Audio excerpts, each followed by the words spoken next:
Russia has said the situation is very, very tense as floodwaters continue to rise in the city of Orenburg and surrounding areas.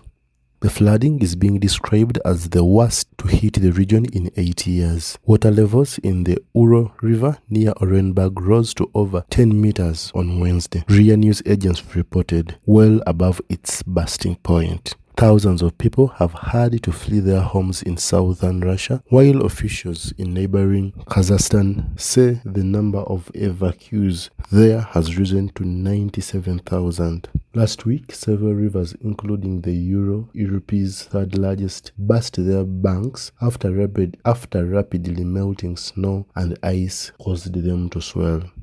Earlier this week in Osk, angry floods victims shouted, "Shame on you," at local officials in response to low compensation offers, and officials perceived failure to prevent the dam from bursting.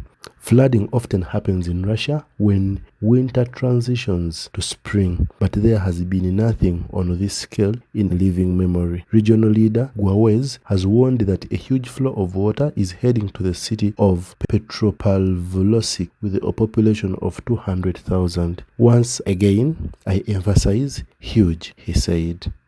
Kizito Thomas Maasimwe for MRU TV.